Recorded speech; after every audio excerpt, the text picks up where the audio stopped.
तो मूवी शुरू होती है जैक्सन नामी एक लड़की को दिखाते हुए जो कि अपने घर पर अकेली होती है और हम देखते हैं कि वो फैन से कोई कपड़ा बांध रही होती है, जिसका मतलब था कि वो सुसाइड करने वाली है। बहुत सोचने के बाद जब वो ऐसा करती है तो उसकी कोशिश नाकाम हो जाती है और वो बच जाती है, जिसके बाद हमें एक कपल सैम और डेबी को दिखाया जाता है। हम इस कपल के बीच में एक टेंशन को फील कर सकते हैं। सैम जब घर आता है तो डेबी उसे पूछती है कि वो आज लेट क्यों आया है। तब सैम कहता है कि उसे कुछ जरूरी काम करने थे, इस वजह से। इसके बाद हमें फिर से जैक्सन को दिखाया जाता है, जहां हमें पता चलता है कि जैक्सन डिप्रेशन का शिकार है, जिस वजह से वो अपनी जिंदगी खत्म करना चाहती है। वो अपनी मदर और अपने दोस्त लूकस को कॉल करती है ताकि वो उनसे अपनी कंडीशन को शेयर कर सके, मगर वो दोनों ही बहुत बिजी होकर अपना फोन काट देते हैं, जिस पर कि जैक्सन मजीद परेशान हो जाती है। तब जैक्सन किसी को कॉल मिलाती है और ये और कोई नहीं बल्कि सैम है। जैक्सन सैम को बताती है कि वो उसकी बेटी है और ये सुनकर सैम बहुत ही हैरान होता है, क्योंकि जब उसने जैक्सन की मॉम से डाइवोर्स लिया था तब उन्हें जैक्सन के बारे में कुछ पता नहीं था और अब अचानक से उसकी एक बेटी भी है। खैर जैक्सन उसे मिलने के लिए बुलाती है तो सैम भी डेबी से काम का बहाना करके निकल जाता है। सीन पार्क में शिफ्ट होते हैं जहाँ पर सैम जैक्सन से मिलने आता है। वो काफी इमोशनल था और हैरान भी कि उसकी एक बेटी है। सैम कहता है कि तुम्हारी मॉम ने मुझे तुम्हारे बारे में कुछ नहीं बताया। तब जैक्सन कहती है कि उन्होंने मुझे भी कुछ वक्त पहले ही आपके बारे में बताया था, जिसके बाद मैंने आपको ढूंढना शुरू कर दिया। सैम ये सब सुनकर थोड़ा परेशान भी था, क्योंकि वो अब डेबी के साथ था, जो कि शायद जैक्सन को कभी एक्सेप्ट ना करती। सैम जैक्सन से दोबारा मिलने का कहकर वहाँ से जाने लगता है, मगर तभी अचानक वो दोनों एक अजीब मंजर देखते हैं। वो देखते हैं कि एक आदमी अपना मुंह इतना बड़ा खोल देता है कि उसमें एक बच्ची को वो निगल जाता है। उस बच्ची को खाने के बाद उसकी नजर इन दोनों पर पड़ती है, जिससे डरकर ये दोनों ही वहाँ से भागने के लिए गाड़ी में बैठ जाते हैं और वहाँ से फौरन निकल जाते हैं। जैक्सन अपने घर आ जाती है और वो नेट पर इस बड़े मुंह वाले आदमी के बारे में सर्च करने लगती है, मगर तभी अचानक उसके डोर पर कोई जोर जोर से नॉक करता है। जैक्सन घबरा कर विंडो के पास जाती है और उसे खोलकर बाहर देखती है, मगर बाहर कोई भी मौजूद नहीं था। लेकिन तभी अचानक वो क्रीपी आदमी अंदर आ जाता है और वो अपना बड़ा मुंह खोलकर जैक्सन को भी निगलने की कोशिश करता है। जैक्सन उससे बचने की कोशिश करती है, मगर वो क्रीपी आदमी उसकी तरफ बढ़ता है और तभी सीन यहीं पर कट हो जाता है, जिसके बाद हमें सैम का घर दिखाया जाता है। हम देखते हैं कि जैक्सन बिल्कुल ठीक है और वो खुद को बचाकर सैम के घर आ चुकी है, जहाँ वो सैम को सब कुछ बता रही होती है। तभी डेबी वहाँ पर आती है और सैम को लड़की के साथ देखकर उस पर गुस्सा होने लगती है। तब जैक्सन उसे बताती है कि सैम उसके फादर हैं। जैक्सन सैम को अपने साथ चलने का कहती है, मगर डेबी इसके लिए मना करती है। तब जैक्सन पास पड़ी एक नाइफ से उसे डराने की कोशिश करती है और कहती है कि अगर सैम को उसके साथ ना जाने दिया तो वो उसे नुकसान पहुंच जाएगी। और तभी वो दोनों विंडो के बाहर उसी क्रीपी आदमी को देखते हैं। जैक्सन सैम को कहती है कि ये आदमी हम दोनों के पीछे है, इसीलिए वो दोनों वहाँ से भाग जाते हैं। जैक्सन अपने दोस्त लोटस के पास जाने वाली थी, क्योंकि उसे लगता है कि लोटस जादू करना जानता है और वो उनकी मदद कर सकता है। जब जैक्सन रास्ते में स्मोक कर रही होती है तो सैम को ये बात अच्छी नहीं लगती। खैर ये दोनों ही कुछ देर तक अपनी लाइफ के प्रॉब्लम्स को डिस्कस करते हैं। इसी बीच डेबी सैम के लिए बहुत परेशान थी, इसीलिए वो सैम को कॉल करती है, मगर सैम पिक नहीं करता और बस उसे मैसेज में अपनी लोकेशन सेंड कर देता है। जैक्सन और सैम लोटस के घर पहुंच जाते हैं, जहाँ पर जैक्सन लोटस को उस क्रीपी मैन के बारे में बताती है, जिसका नाम वो चॉम्पी रखती है, मगर लोटस उसकी बात समझ नहीं पाता क्योंकि उसने ड्रिंक कर रखी थी। तभी वहाँ पर एक लड़की का बॉयफ्रेंड लोटस से लड़ने आता है, मगर जैक्सन किसी तरह उसे बचाकर बाहर ले आती है। तब वो तीनों जैक्सन के घर के लिए निकलते हैं। लोटस पूछता है कि जैक्सन उसके पास मदद के लिए क्यों आई, तो जैक्सन कहती है कि मैं चाहती हूँ कि तुम मुझे एक मैजिकल सर्कल बना कर दो ताकि चॉम्पी उस सर्कल को क्रॉस ना कर सके। इसी बीच उन्हें रोड पर वही लड़की नजर आती है जिसको सैम और जैक्सन ने पार्क में देखा था। जैक्सन गाड़ी रोक कर उस लड़की के पास जाती है और वो काफी घबराई हुई थी और जैक्सन उससे पूछती है कि उसे क्या हुआ है, मगर वो लड़की ठीक से कुछ भी नहीं बता रही थी। तभी जैक्सन और सैम फिर से चॉम्पी को उनकी तरफ आते हुए देखते हैं, जिसके बाद वो दोनों उस बच्ची को लेकर वहाँ से भाग जाते हैं। रास्ते में वो लड़की अपना नाम बर्ज बताती है। वो कहती है कि वो उस आदमी को नहीं जानती। खैर ये सब जैक्सन के घर पहुँचते हैं, जहाँ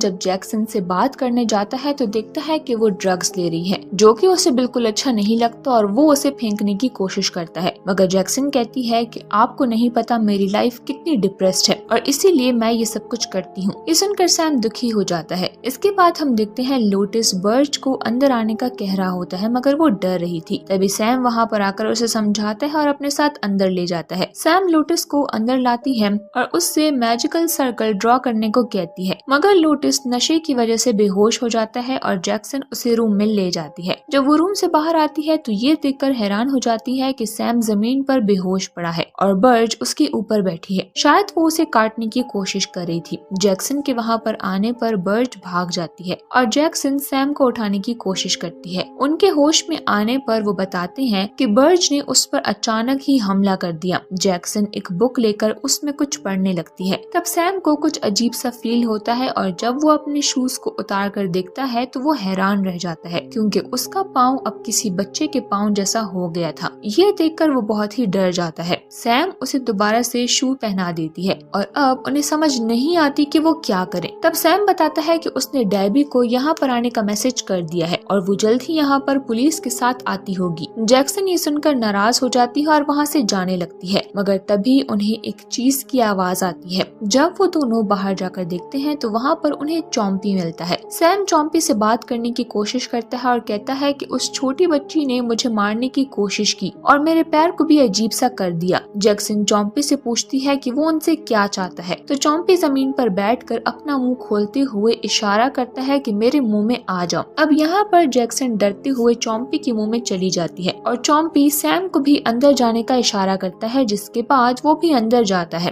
अब अंदर पहुंचकर वो चॉम्पी की आवाज सुनते हैं, जहाँ वो उन्हें वेलकम करता है और बताता है कि वो उन्हें एक खास काम से यहाँ पर लाया है। चॉम्पी उन्हें बताता है कि असल में बर्च के अंदर कोई शैतानी पावर है जिसे ही वो खत्म करने के लिए यहाँ पर आया है और उसके खत्म होते ही सैम का पाँव भी ठीक हो जाएगा। जिसके बाद चॉम्पी उन दोनों को मुंह से बाहर निकाल देता है। जैक्सन और सैम को चॉम्पी की बातें ठीक से समझ तो नहीं आई थी, मगर वो इस बात पर खुश थे कि चॉम्पी ने उन्हें कोई नुकसान नहीं पहुंचाया और वो तो उनकी मदद करना चाहता है। अब चॉम्पी वहाँ से जाने लगता है, मगर तभी डेबी वहाँ पर आती है और चॉम्पी उसकी कार के नीचे आ जाता है। तब जैक्सन डेबी से रोते हुए कहती है कि चॉम्पी उनकी मदद करने वाला था, लेकिन अब उसने चॉम्पी को मार दिया है। सैम भी परेशान हो जाता है और डेबी पुलिस को बुलाने की बात करती है, लेकिन सैम और जैक्सन चॉम्पी को गाड़ी की डिक्की में बंद कर देते हैं। जिसके बाद वो एक रेस्टोरेंट में खाना खाने जाते हैं। वहाँ जैक्सन डेबी को बताती है कि वो सैम की बेटी है, साथ वो उसे सैम का पाँव भी दिखाती है। तभी जैक्सन स्मोकिंग करने लगती है, तो वेट्रेस उसे आकर ऐसा करने से मना कर देती है। जैक्सन उसे कुछ पैसे देती है और वो बिना खाए वहाँ से निकल जाते हैं। सीन एक लड़की पर शिफ्ट होता है, जहाँ पर वो किसी से कॉल पर बात कर रही होती है। तभी उसे बर्च मिलती है जो कि उससे मदद मांगती है। उधर सैम, जैक्सन और डेबी कार में होते हैं। तब सैम जैक्सन से कहता है कि वो अपने पाँव की वजह से फील कर पा रहा है कि बर्च आस पास ही है। यहाँ पर रास्ते में वो दोबारा फिर से अपनी पर्सनल लाइफ डिस्कस करते हैं, जहाँ जैक्सन बताती है कि उसकी लाइफ बहुत डिप्रेस्ड और कोई भी चीज उसे खुशी नहीं देती है। अब इसी बीच वो रोड पर बर्च और उस जैसी दो और लड़कियों को देखते हैं। जैक्सन गाड़ी से बाहर आती है तो वो तीन लड़कियां भागकर जाने लगती हैं और जैक्सन डेबी की हेल्प से उनमें से एक लड़की को पकड़कर डिक्की में डाल देती है, मगर उन्हें ऐसा करते हुए एक आदमी देख लेता है। तब जैक्सन उस पर हमला करती है और अपना मुंह खोलकर उसे डराने लगती है, जिससे कि वो वहाँ से भाग जाता है। सीन लोटस पर शिफ्ट होता है, जो कि नींद बेहोशी में उठकर किचन जाता है। उधर सैम डेबी को बताता है कि वो सेपरेशन चाहता है। ये सुनकर डेबी बहुत ही इमोशनल हो जाती है और इस सब के लिए सैम को ब्लेम करती है। फिर हम देखते हैं कि वो एक जगह पर रुककर बर्च को कार से बाहर निकालते हैं और उससे पूछते हैं कि वो क्या चाहती है, मगर तभी जैक्सन नोटिस करती है कि घर के बाहर बर्च की बहुत सारी हमशक्ल आ चुकी हैं। वो लोग विंडोज को बंद करने की कोशिश करते हैं ताकि वो लड़कियां अंदर ना आ सके। तब जैक्सन उसे आइडिया देती है कि उन्हें बर्च को टॉर्चर करना चाहिए, जिसका असर बाकी लड़कियों पर भी पड़ेगा। जैक्सन लोटस को कॉल करती है तो वो बताता है कि वो भी कार में बैठा है और उसके आसपास बर्च की हमशक्ल लड़कियां हैं। जैक्सन लोटस को मैजिकल सर्कल बनाने का कहती है, तो तब लोटस कहता है कि उसे वो बनाना नहीं आता। अंदर सैम देखता है कि बर्च डेबी पर हमला कर रही है और डेबी बेहोश थी। सैम डेबी को उठाकर वहाँ से ले जाता है। जैक्सन घर से बाहर निकलती है और लड़कियों को हटाकर लोटस को गाड़ी की डिक्की खोलने को कहती है। जैक्सन डिक्की खोलकर एक लड़की को चॉम्पी के मुंह में फेंकती है, लेकिन एक दूसरी लड़की जैक्सन को भी धक्का देकर उसी के मुंह में फेंक देती है। दूसरी तरफ डेबी को होश आ जाता है और सैम देखता है कि उसका हाथ भी अब बच्चों जैसा हो गया है, जिससे कि वो दोनों ही काफी डर जाते हैं। उनके रूम के बाहर भी वो लड़कियां जोर जोर से दरवाजा नॉक कर रही होती हैं। उधर चॉम्पी के मुंह में जैक्सन बर्च से बात करती है। यहाँ पर बर्च बताती है कि वो किसी को चोट नहीं पहुंचाना चाहती, क्योंकि वो जानबूझकर ये सब कुछ नहीं कर रही है, उससे कोई ऐसा करवा रहा है। वो बताती है कि वो अपने पेरेंट्स के अलावा और भी बहुत सारे लोगों को अपने जैसा बना चुकी है। जैक्सन कहती है कि वो बर्च को इस सब से बचा लेगी। फिर वो बर्च को गले लगा लेती है और इस तरह वो ताकत बर्च से निकलकर जैक्सन की बॉडी में चली जाती है और बर्च चॉम्पी के मुंह से बाहर आती है। उधर बर्च की हमशक्ल लड़कियां अब जैक्सन के रूप में आ जाती हैं और अपनी असल शक्ल में आने के लिए वो सब चॉम्पी के मुंह में कूद जाती हैं। अंदर जैक्सन उस ताकत को अपनी बॉडी से निकालने की पूरी कोशिश कर रही होती है और तभी वहाँ पर सैम आ जाता है, जो कि जैक्सन की मदद करने की कोशिश करता है और वो दोनों मिलकर उस ताकत को जैक्सन की बॉडी से बाहर निकाल देते हैं। इसके बाद वो दोनों चॉम्पी के मुंह से बाहर निकलने की कोशिश करते हैं, मगर वो नहीं निकल पा रहे थे। तभी लोटिस और डेबी एक रस्सी की मदद से उन्हें बाहर निकाल देते हैं। डेबी सैम से मिलकर और लोटिस जैक्सन से मिलकर बहुत ही खुश होते हैं और हम देखते हैं कि बाकी सब भी अपनी असल हालत में आकर बहुत खुश थे और बर्च भी अपने पेरेंट्स से मिल जाती है। जैक्सन रोते हुए सैम से माफी मांगती है कि उसकी वजह से ये सब कुछ हुआ, मगर सैम कहता है कि इसमें उसका कोई कसूर नहीं। सैम भी जैक्सन से माफी मांगता है और वो दोनों एक दूसरे को गले लगाते हैं। लोटिस की पूछने पर जैक्सन उसे बताती है कि ये मेरे फादर हैं। अब डेबी भी खुश थी क्योंकि उसे एक फैमिली मिल गई थी और इसी के साथ ये मूवी यहीं पर एंड हो जाती है।